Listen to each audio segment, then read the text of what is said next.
Good morning, everybody. Good morning.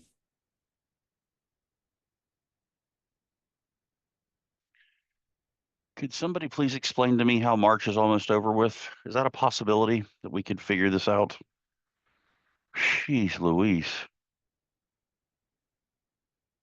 You're on mute, Dave, if you're talking. Sorry, I didn't hit my space bar. Yeah, That's it's okay. nuts. It's crazy. It is flying through. Just looking at my notes, I'm like, it's March 19th, like just like that. It's super crazy. Give everybody another minute or so to What's really bad is old me is my granddaughter just turned 19 years old the other day. that is pretty old, Dave. No, I'm just kidding. We get no sympathy on here. You guys that got Adam last week, you were lucky. I'm back and I'm excited. So there's no sympathy for us old people. Dave, you're not far ahead of me. You just started earlier than I did, so I could pick it, Dave. That is true. It's funny. My very best friend on the planet, he's got two grandkids, and I'm like, how we were just at the beach trying to figure out how we were gonna have enough money to buy a beer for crying out loud, and now you got two grandkids, and I mean, like it's the craziest thing ever. I don't know what has happened to my screen. Why the so I need this is what I need to do. No, that's not what I need to do. I need to pin me and do this. There's where we are. All right, you guys. Well, we'll go ahead and get started. And if anybody else jumps in, we'll let them in here. Good morning, everybody. Glad to see you guys. Let's start with some wins. We'll start with you, Mr. Selleck. Good morning, everybody. Yeah, finally got my mountain house to close. I haven't been on the call in a couple of weeks because took some time to spend with family in St. Simons Island, Georgia. It was a blast. We had a lot of good time, played some golf and that. So back at work this week and heading out to meet an investor for lunch this afternoon. Hopefully, we can get some more things going. Man, that's awesome. Great job. That thing is like the gift that kept on giving for you. So, It's just I was so happy to get that thing gone. It's yeah, good. that's awesome, and I'm sure your clients are happy too. Great job sticking with it through the storm and all that. That's amazing. Kim Creeman, good morning. Great to see you. Kim Creeman, good morning. Great to see you. Good morning. Wins, geez. Well, my husband got through another clear biopsy. That is a huge win, very exciting. It always creates a lot of anxiety. So when we get good results, that's always really good. I am not sick anymore. I came back from my cruise and was really sick for 3 days. And I've come up out of that. So that's good. We're almost through inspection period on my buyer under contract. That's good because he's a high anxiety buyer and worries about a lot. So we're almost through that. I think we're going to get through it good. And it's warm weather, although there is a snowflake on the forecast tonight, but we're just praying that that's not going to happen. But otherwise, daytime temperatures are nice and warm. What does that constitute like 40 for you now? Is that kind of where you are? Like you're at 40 What does for that nice and constitute warm? like 40 for you now? Is that kind of where you are? Like you're at 40 No, for it's nice actually warm? No, it's actually been between 60 and 70 during the day. It's very, very windy, but nighttime temperatures are still getting down into the low 40s, upper 30s a lot, but then daytime's around 65, 70, That's which awesome. is That's awesome. Hey, Linda, will you go and then will you Norman's out here. Let us call her. I gotta go rope him up here real quick. Will you keep things moving, please? Yep, sure can. I was clicking the wrong side of the mouse. It didn't want to let me in. So we went to EXP, an EXP event last week in Cabo, and it was awesome, you guys. My win is that for the first time in the 4 years that we've gone, I went to all of the sessions. I actually had a pass. I didn't just go as Jason's wife. I actually went to all of the events, and it was incredible. I felt it's nice. You kind of have a high when you come off those conferences, but I don't feel like it's an artificial high. The messages that they presented were very timely. You can always find yourself in them, of course. So yeah, I'm really happy that we went. The weather was incredible, and we got to see some of our real estate friends in person, which is always fun. Ed Milet spoke. He's my guy in that space, in that self-help leadership space. I keep saying I'm going to meet him in person someday, and I'm so much closer because one set of friends got to see him at the pool. He went and hung out at the pool. I was so mad because I went to some breakout sessions that afternoon instead of going to the pool, trying to be a good little student, and he was at the pool. And then some other friends ran into him when they stayed at a different hotel. They were walking home. He was sitting on a park bench because he had ordered some food at a local restaurant, and they spoke to him for like an hour. So even though I didn't get to have the interactions, two people that I know really well did. So like I feel like I'm like one step closer to meeting Ed Milet in person. So anyhow, let's see. Kim, you haven't gone yet. Why don't you go next? Good morning. Yes, I am doing good. We, my husband and I just got off of a veteran spouse couples retreat. So, without getting into a whole lot, it's if you know any veterans, my husband was a Marine for 5 years and has some PTSD. And so it's called Operation Red Wing Foundation. So if you guys know of, we've been married 26 years, and it was, you like it. Jessica and I have been talking through this whole thing because she just got off the wedding cruise. And so we talked a lot about similar things, but it was just, that was our win for the weekend. We were gone for 5 days. We did breakout sessions and counselor sessions and, some equine therapy and ART therapy. And I don't know, it was just wonderful. So it brought me back, um, into the realm of diving back into work. So it was good. It was much needed. And as a recap from last week, I've got my tenant under contract. We've gotten through due diligence and we are closing April 14th. So for those of you on that call, I was able to get through to that tenant. So we finally we finally got that done. So those were my couple of wins for the weekend. That's awesome. Great job. Lucia, good morning. Good morning. My wins for this week is I got a house under contract last week for a buyer, and I met with a potential seller this week as well. That's great. Good job, Lucia. Doug, good morning. Great to see you. There we go. Good morning. My win for the week was I drove to Florida to see my son get married, drove back.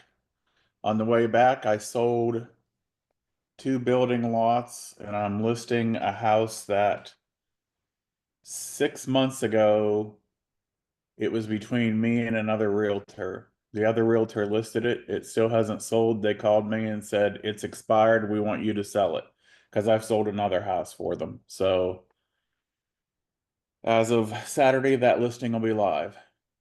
That's awesome. Great job, man. You should go to Florida more often. Where did you go in Florida? Clearwater. Oh, cool. They got married on the beach.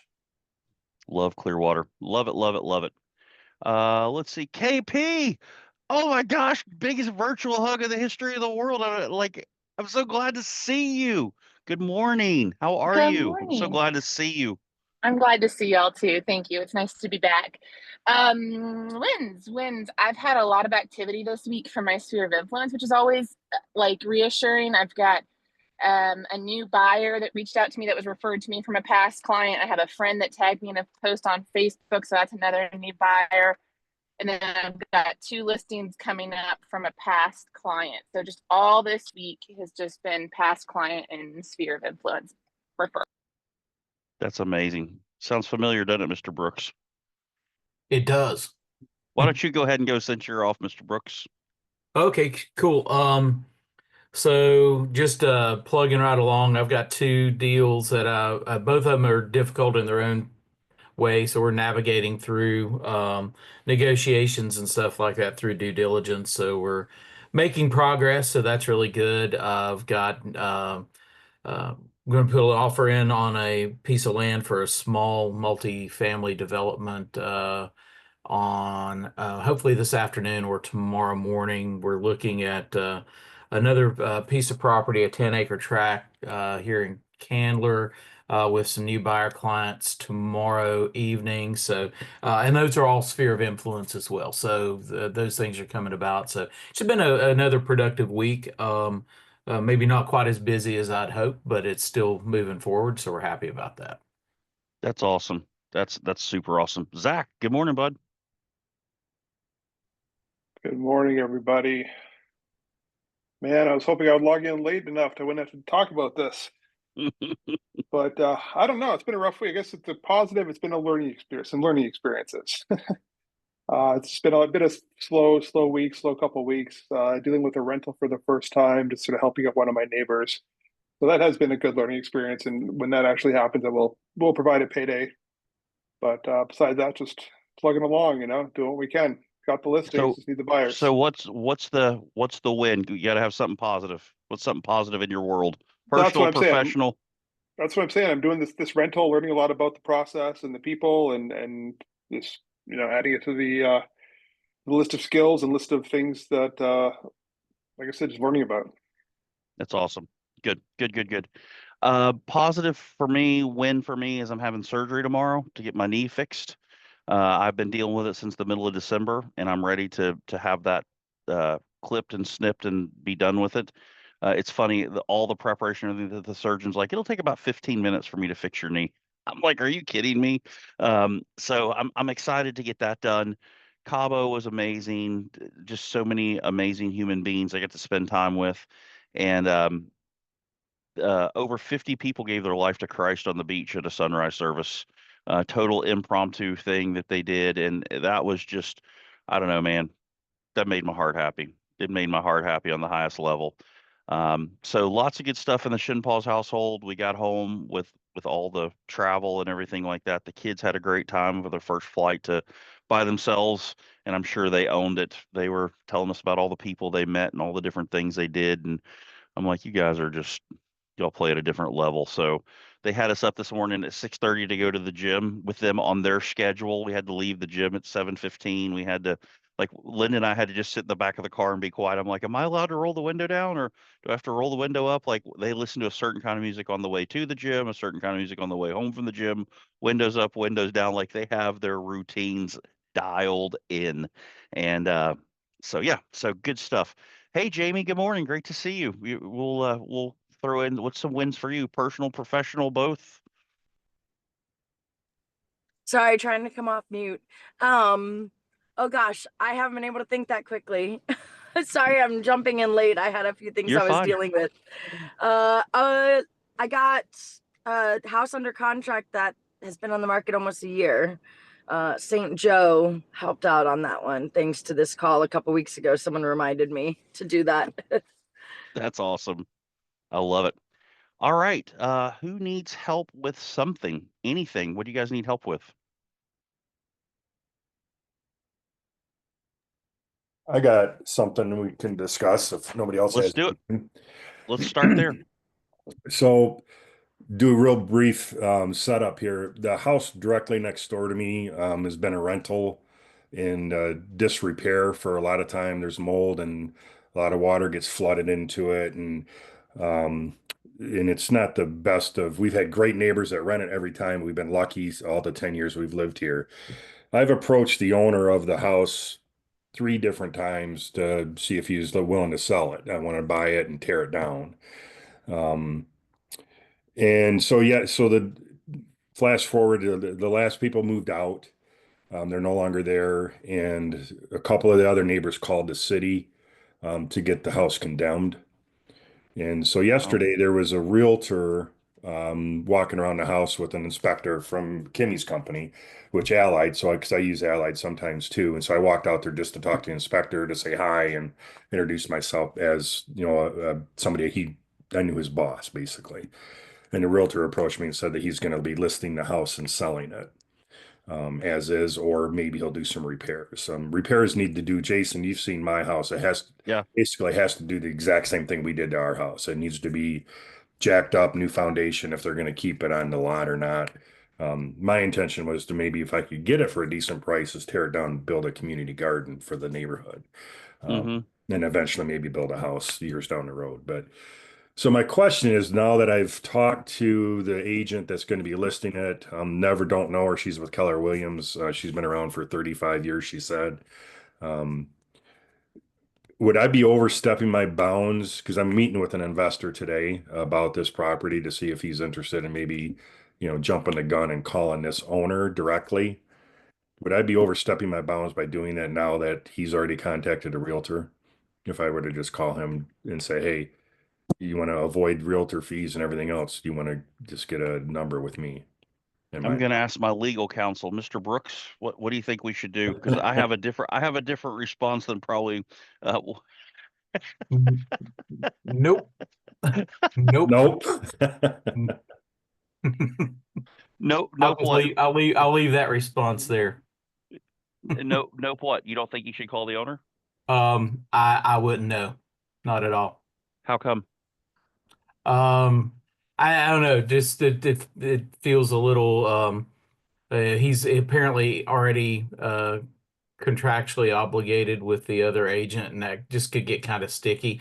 But that's just that's me. I tend to avoid that sort of thing. That's not legal advice. And I did not stay at a Holiday Inn Express last night, so I'm putting all the appropriate disclaimers in place there. I'll let someone else take the role as legal counsel, but I would say no.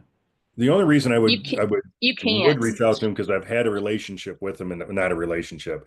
I've called him twice and he's telling me he's never going to wholesale that effing thing. So it's the house is worth nothing. I mean, there's really no value. The land is the value. And I know he's going to come in at like $325,000 for this house that needs to be torn down. But so I guess, I mean, that was my thing. What do you think, Jason? KP? Thank you very much. Sorry, I was waiting for my coffee. You can't.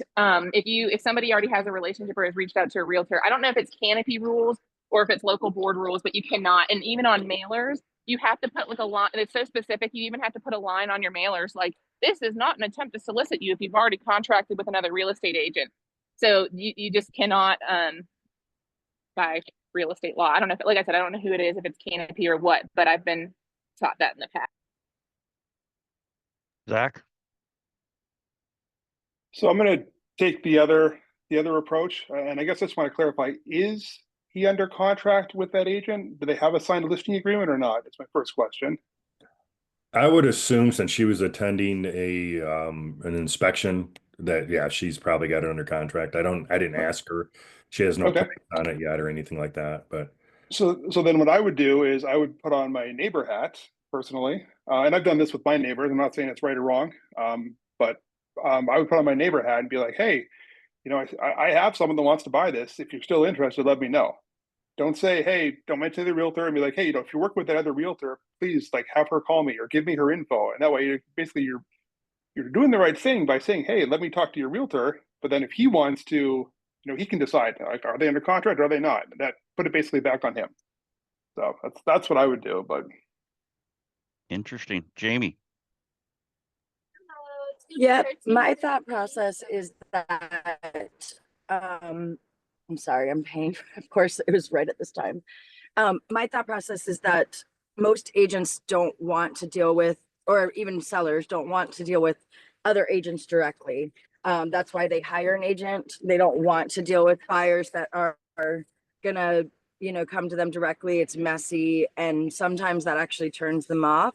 So I've had it where I've presented offers before from direct buyers, and the seller was like very turned off by that. So I'm not saying that would happen necessarily. It's just another perspective to think about it. Trying to skirt her, she is likely to have influence over him, and therefore, kind of advise him against it.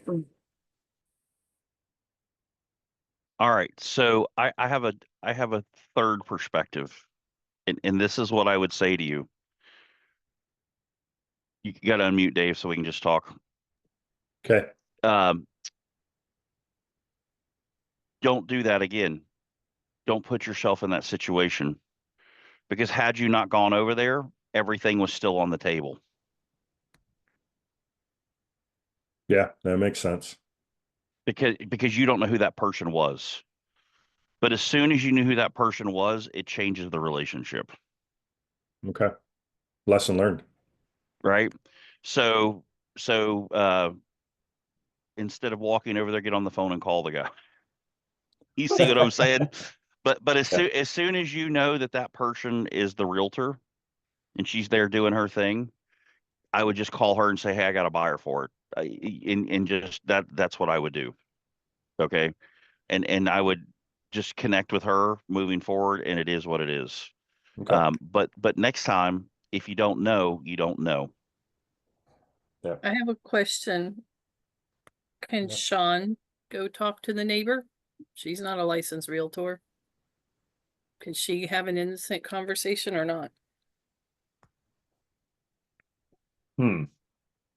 Um, I know North Carolina is so sticky on all this, I but don't think I don't think I would put Sean in that position anyways, okay. because that would be, And look, at the end of the day, if you can get the deal for the right price, it doesn't matter if the other agent gets a commission or not. It's not going to make it a bad deal, right? Yeah, I guess It's I shouldn't have said the whole avoid realtor fees. Or what I meant to say was avoid, I mean, I would have probably included her into the deal anyways, because I know that she was there. But yeah, I mean, it's just we just as a neighborhood, we want to get this house under control, and it doesn't sound like it's going to happen unless he's reasonable on his price.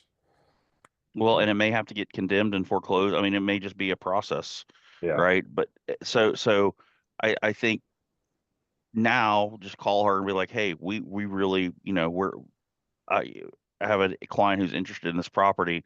I reached out to the seller 2 or 3 times. He told me no way, never happening, blah blah blah. Now maybe he's serious and you're his agent. I'm excited for that. Now I have somebody that I can talk to. So just that's a like good. position it around that, right? And get her to be your friend, and maybe she sees it as an easy deal and down the road you go. But in the future, stay in your house, call the seller. Yeah, no, I understand that. Thank you. Does that make sense, you guys? Does everybody agree to that? Nothing astray with that process. I didn't give anybody heart palpitations by that. Everybody's good. Mm. And I should have just listened to my own advice 2 weeks ago when the lady, the renter was moving out.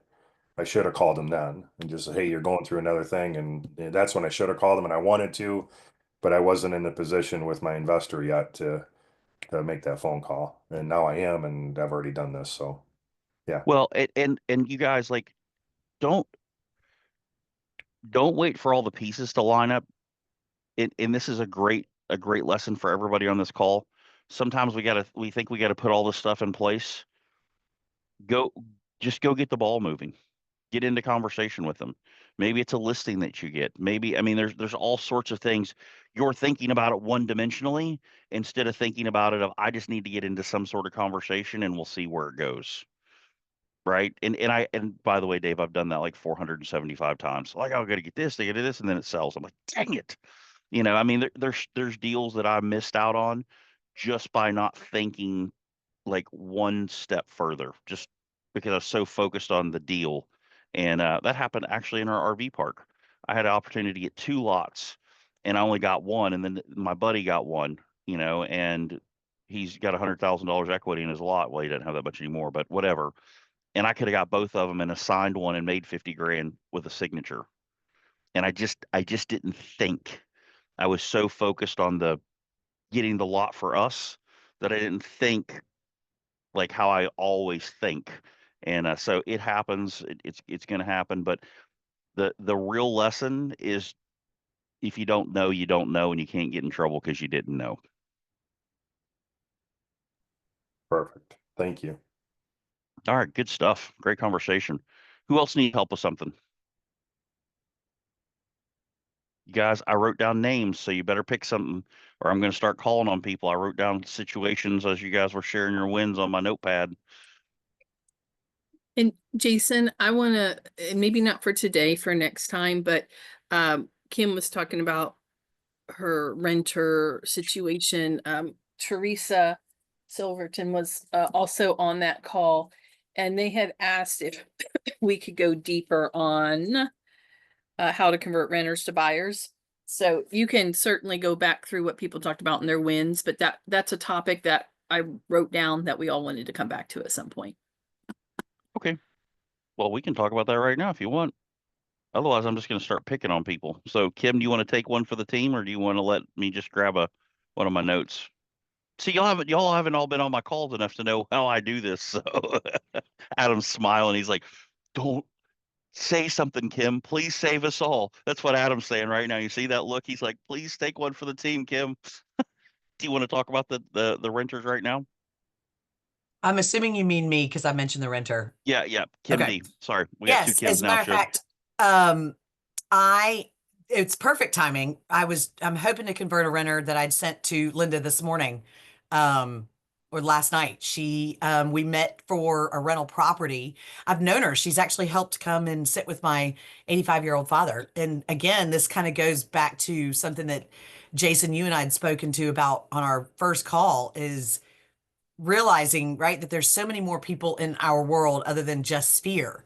This was a lady that I've met maybe 6 months ago, but she is a CNA. She comes and helps with my father. But again, right, we don't make those connections sometimes. Like, just because they're not a Sphere person doesn't mean that they don't need to look to buy or sell. And so I tend to lose that in my business. You know what I mean? That there's other people in our world, right? The doctors and the physical therapists and the pharmacy person and the people that we see. So yesterday I met with her to show her this super cute rental, but we hadn't had that budget conversation. So when she and I talked, I said, look, I've got this phenomenal mortgage broker, Linda, that I know that she can, whether or not this is something, she's recently out of a divorce, so she's just not sure where she wants to be. But Linda and I had spoken previously, and I'm like, I know that if you're not ready right now, that it could be a short few months as opposed to a whole year. And so before she's even applying for this rental property, I was like, let's just have this conversation with Linda. And then if we still need to apply for this rental property, then we can have it. But otherwise, I mean, y'all know rentals, they're not in good shape. They're old. She's looking at $1,000 a month. You know what I mean? It's a 1 bedroom. It's dingy. And I'm like, yes, I realize her mortgage might be a little bit more than that, but I don't know. When you get out of a divorce, I just wanted to give her something to look forward to. So after my conversation with Linda, I was really kind of, able to get her, hoping in the right direction. So I think she and Linda are going to talk today, and just see what we can do. So I think that was a great conversation that Linda and I had after our call regarding the tenants. Well, and I think so. So for everybody on this call, um, rentals are a great way to be active in your market, right? If you don't have a bunch going on, there's nothing the matter with showing some rentals. You get you in the practice of showing property, get you in the practice of communicating with people. So, like, I used to do rentals all the time, right? I mean, I just did. I it was a very easy thing, and back in the days, it's certainly more today. I'd make a few $100 for a couple hours worth of work, and it wasn't something that was just at a point I got too busy for it and I couldn't do it. But before I was too busy for it, I did rentals all the time. It was the easiest money you can actually make.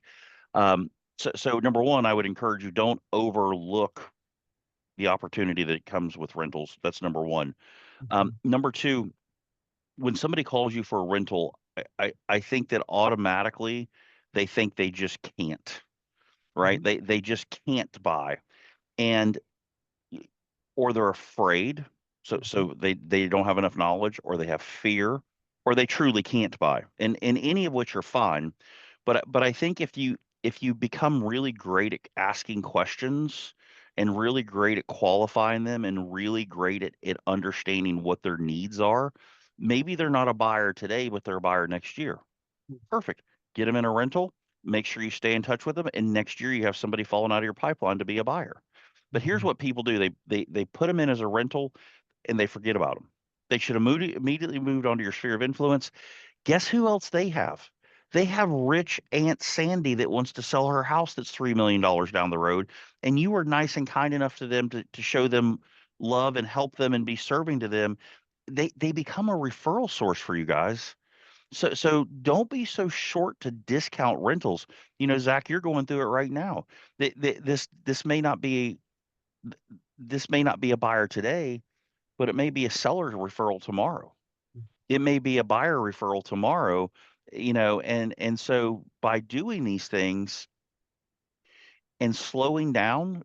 Now listen, if they're looking for uh a $400 a month rental and they don't exist, just say, I'm sorry, I can't help you. That doesn't, like, don't go chase something and try to make something out of something. But if it's somebody who's reasonable, they have a reasonable expectation, they have a reasonable budget, and they're in a timeline, it's wonderful to add it to your pipeline. Zach? So yeah, the only reason I'm doing this rental, it's one of my neighbors, and I do a lot in my community, so I wanted to bridge that. And then, to be perfectly honest, they asked me how much I would charge, and I threw out a crazy number. I said the first month's rent, and they didn't balk at it. So I was like, okay, like that, I'll do it, And the home happens to be across the street from me, but at least in our area, like when it comes to renter agent compensation, whatever you want to call it, it's literally like $200 or $300, and it's just not worth it. I mean, I hate to say it, maybe I'm looking at this wrong, but to spend, and some of these people, they want to go around and see house after house after house, but to spend hours upon hours to get $300, I don't want to sound like a jerk, but it's just not worth it. You're going to spend more in gas and whatnot, So I think great point. Go ahead, Kim. I have a thought around it. No, I didn't mean to interrupt you, but I was gonna say that, like, I didn't even know, right, that she was in the market. Sometimes we don't have those conversations. And so she texted me, hey, I know you're a realtor. We've talked a little bit about this. Can you show me this rental? I mean, this is $150 comp. And my company's going to probably want to take their stinking split, right? But that's when I'm like, I don't know what we don't know. So I'm, at least in my business, I'm always willing to go meet them. Like if I, now this is somebody I knew, but if it was a renter that I didn't know, and, yes, I would possibly kind of have to make that decision if we're chasing, so many properties, maybe put them back in touch with Linda. You know what I mean? Maybe, like Jason was saying, they just don't know. But with me, I'm typically willing to go and meet with them one time, kind of assess the situation, see if I can't kind of shift them, to a buyer. And if I can't, just given their circumstances, then yeah, I would do what Jason says and just keep, put them in a good place, put them on your, your mailer, your trends situation, and get in touch with them, and convert them over that way. Jamie? Yeah, I will say in my experience with renters, most of them at least don't want to see 100 houses. Like, they're not like buyers. They typically, whatever one they can qualify for that's in their area of interest, in my experience anyway, and that could be very different from other people's. So to that end, it's usually worth it to me to go, because I had one recently that I met with them and they literally were so disgusted by the rental that it pushed them to go get qualified. Even though we'd had the conversation prior about buying, they were kind of like, oh, we don't think we can, it's too hard, all the things Jason said. But then because the rental was so gross for the amount of money it was, they were like, oh gosh, yeah, we'd rather own if we can. So you just never know. And then another situation I'm dealing with, it's a person that I'm a good friend with, and they have to sell their house. They're in forbearance, and their house needs a lot of work. It's a whole situation. They've got a lot of people that they've got to take care of in their house, and they just have to get out fast. So we're dealing with it on this side of things, selling that house with an investor, but where they're moving to is in another state. So I found another agent down there with EXP that I called a bunch of agents and no one wanted to help me, because they're not going to qualify the regular way for a rental, but they're going to have the whole year's amount up front because of the equity in their house.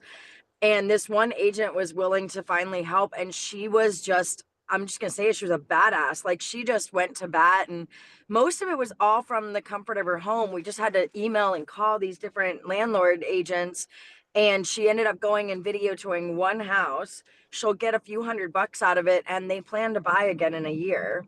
So, and they, I think they'll be able to. I really do. So, I mean, she's going to get that client out of it. And like you said earlier, they are so incredibly thankful that someone was willing to help them, that they are going to refer everybody and anybody they know to both of us on both ends. So, you know, yeah, it's only $100 here or there, but it's a much bigger picture. Well, and I think if you have a system, right? So here's how this would work. Like, hey Linda, I know you're looking for a rental. That's awesome. Let me tell you how I can help you. You tell me what you're looking for, the price range you're looking for. I'm going to send you a list of the 5 that are available. I need you to go drive by them and narrow it down to the 2 that you want to see. And I'll be happy to show you those 2. And I don't know how it is here, Zach, but in our town, you got 25% of the first month's rental. Is that what the comp is here from the No, listing agent? no, typically, and when I started off in real estate in Fort Lauderdale, you get 50% of the first month's rental, so it was definitely worth it then. But here, it's usually a flat fee, anywhere between $200 to $400. For Okay. this rental I did, I actually offered $1,000 to try to get some more traction. But yeah, like I said, it's literally a couple hundred bucks. So that's why. But if you think about it from a client acquisition, they're paying you to acquire them as a client. Sure. Right. So it's kind of, and I'm not saying you need to go drive to, Lehigh Acres and then down to Naples and then over to like, that's not what I'm saying. Like, you've got to give them the homework and they've got to tell you, I'm willing I want to look at 1 or 2 of these houses. They don't have that many to be picky from. There's not that much inventory out there, or maybe there is now. I don't know. But in the past, I mean, clients, to Jamie's point, had like 3 houses to choose from. They were going to pick one, but I wasn't going to show them all. They had to go look at them from the outside first and tell me the one or 2 that they wanted to see. So I think if you do it that way and reframe the idea in your mind that it's what you're making to, this is acquiring a client and a potential referral source for the next 10 years. That one $200 or $300 could turn into $50,000 for you over time if you add them to your list and you stay in touch with them and they're ready to buy. And I love what you said, Jamie, because they do have that heart of gratitude. Like, you help them, right? And they don't forget it if we stay in touch with them. Now, if you just put them in there and you never talk to them again and never do that, well, then that's on a y'all thing. But I think that there is a lot of opportunity if you reframe it into client acquisition versus just, I'm only making a few $100. You guys agree with that? Does that make sense? So on this note, I want to segue into what you said, Doug. I love that you got that piece of business after the other people didn't sell the house. You got the listing expired and you got the business. Will you come off mute for a hot second, Doug? Please, just so we can talk. So Here we go. I think that there's a huge lesson in this to you guys. So number one, in Florida, and I would assume it's the true in every other state, if you've had a relationship with a buyer or a seller, you can stay in contact with that relationship. Okay. You can't ask them to fire the other people. I don't mean that, but you can stay in relationship, i.e., hey, Mr. and Mrs. Smith, how's it going? Knowing the house hasn't sold, right? There's nothing wrong with that, to the best of my knowledge. Now, that may be different in different states, so this is not set to be legal advice.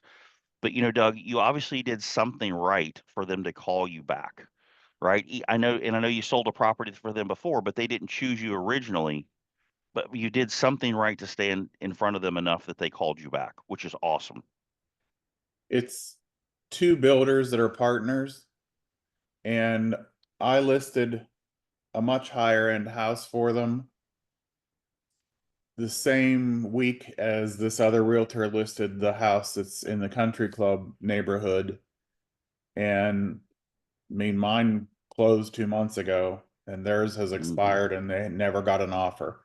I think I don't know him very well, but I know he advertises heavily on like Facebook Marketplace, but I don't know if he pays for any advertising which, I pay for advertising through KV Core. I pay for Zip My Flyer. I send flyers out to every person in the state. So the builder so one builder wanted me, the other builder wanted this other guy. Mhm. So I listed one, the other guy listed the other one. And because I got the other one sold so quickly, they waited till the contract expired, called me the day it expired and said, we want you to list it because we know you can sell it. So here's what I would do if I were in that situation. I would get the house sold. And as soon as you get it sold and closed, like within 2 or 3 days of closing, I would ask for a meeting with both of them. And I'd ask for it to be lunch or coffee. And I would say to them, "Hey guys, I just want you to know I really, really, really enjoy working with you guys. Like you guys are true professionals and I appreciate the product that you're building. I appreciate what you're doing. What could it look like for us to work together exclusively and I just be your guy to handle all of your real estate dealings? What could that look like for y'all?" And look at them over a lunch table and ask them that question. But you can't do it until you sell this next house. Okay. And I guarantee you, you'll get business from them. And if you have to say, hey, I'm willing to knock a half a point off of every deal, so we just have a consistent number that you can bank on, do it. Right? How many houses a year do they sell? 2, 3, 4? Do you In the know? market I'm in, they probably sell 6 or 8. Well, there you go. I mean, that's nearly a deal a month. So in those instances, if you got to discount your commission a little bit just so you have that consistent, and you may not have to. I'm not saying you need to lead with that, but like if that was the thing to tip them over the edge, and you could just be guaranteed you're going to get all their business, you could build a really, really deep relationship with them, and guess what it's going to turn into? All the other people they know. See, what I find is a lot of people only think about one relationship. I think about all the relationships. Right? And those two guys have hundreds of relationships. And that's where the money is made, is in the relationships below those people. So I don't know if you've ever done that with them or thought about doing that with them, but if I were in your shoes, that's exactly what I would be doing after you closed on that deal. The one that wanted me to list both of them, he had part in building my new house a year and a half ago. So I had a relationship with him and his wife, who is like the paperwork person, so to Mhm. speak, for the duo. And she and I are in the Chamber of Commerce together, and we're ambassadors together. So I have the relationship with Kevin and Kim. I don't really have the relationship with Bo. First time I met Bo was at the closing of the house that I listed. He's an odd duck, but I can deal with odd ducks as long as I get a listing. Yeah. Well, I mean, you got to remember this is very normal what you just experienced when you have partners. They both have different relationships. And you want to figure out how to be the relationship for this part of it for both of them. And I'm telling you, if you sell that other house, you're going to have a shoe in for that conversation. But you Yeah, got to wait till after you it close on was that actually the house. one that didn't want me to list this house that called me yesterday and said, "Hey, can you list this house?" Perfect. And make sure you list it for a lower price because you know it didn't sell because of price, right? And they probably told the other realtor what to price it at and so on and so forth, and that's why it didn't sell. So make sure because at the end of the day, everything is based on price. We can say whatever we want to say. The perception is we did all these things for you, but the reality is the only reason something sells or doesn't sell is price. Period. Right? Unless it backs up to a sewage treatment plant, and then still price affects that. Um, or No, under the actually, it backs up to a fairway. Yeah, there you go. So then it's just price, right? And they're not, and that's where the relationship comes in. when you can say, I know you want to get every dollar you can. That's what I'm here to help you do, but this is the price, because they do everything. When you're dealing with investors and builders and stuff, they know everything. That's why they built it. That's why they invested in it. They've ran their numbers. They've got all their formulas. They've done everything, but sometimes they're behind the market. I was talking to a guy a few months ago, and I don't know, they had 20 or 30 houses on the market, and they're like, well, the realtors this and the realtor. I'm like, this has nothing to do with the realtors. This has to do with you. And you still think you're in a market that was 18 months ago, and you're not. And they were like, well, I'm like, there's no well, that's what it is. So they bought based on this market, and they held it out so long they're in a different market. So now they're playing defense of how to get rid of this portfolio of stuff based on prices they did a while back. So the same thing will be true with that builder. It doesn't matter what they have into it. It doesn't matter what they did. It is what it is. The market is the market today. And the best thing you can do for them is sit them down and say, this is the market, right? Because the reason it didn't sell is because of the price. Does that help you, Doug? All right. And there's something in that for all you guys. It's the relationships behind the relationships. So awesome call. I'm glad to see you guys today. Kim D, can you stay on here for 2 minutes after this is over? You guys all have a great day. It's good to see you all. And if you keep me in your prayers, I'd appreciate it, as I have surgery tomorrow. I'm going to be great, but I just got to get through it and be done with it. So Gonna everybody have a rock it. great day.